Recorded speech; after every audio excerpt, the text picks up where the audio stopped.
దీంట్లో ఎన్ని తప్పులు పెట్టుకుని ఆ ఫైల్ని చైర్మన్ గారికి ఎలా పంపించాలనుకున్నావు? ఇంటి దగ్గర ఏది జరిగింది గుర్తులేనట్టు ఇంత ప్రశాంతంగా ఎలా ఉండగలుగుతున్నావు బావా?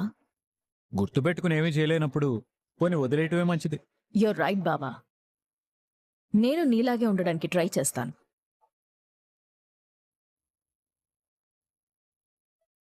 మేడం, ఈ ఫైల్ మీకు చైర్మన్ గారు ఇమ్మన్నారు.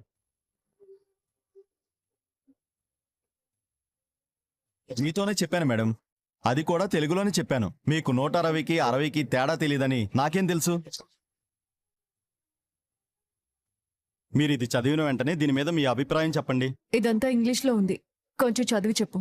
అసలు మీకు ఈ ఫైల్ అర్థం కాకపోతే మళ్ళీ చైర్మన్ గారి దగ్గర తిట్లు తినేది నేను మేడం. మీరే చదువుకోండి.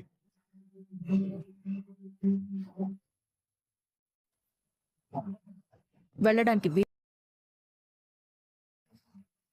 ఇక్కడ ఎవరి డ్యూటీ వాళ్ళు చేయాల్సిందే.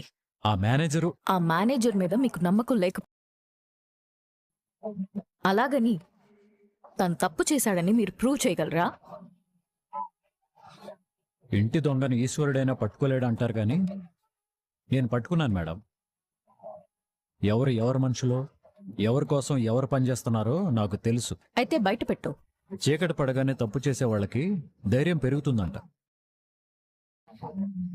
ఏం చేసినా వాళ్ళ మొహం కనపడదని. మొహం మీద వెలుగు పడేంత వరకు తప్పు చేసిన వాళ్ళు, వెలుగు పడిన రోజు భయంతో వాడి గుండె అదురుతుంది. నీ చేతులను అడుగులను ఆపేయొచ్చు, కానీ ఏదో ఒక రోజు ఆపే అవసరం లేకుండానే ఎదుటి వాళ్ళు కూడా చైతన్యవంతులుగా మారతారు. అప్పుడు నీలాంటి వాళ్ళ చేతలకి అంతం తప్పదు. అలాంటి రోజు రాదు బావా.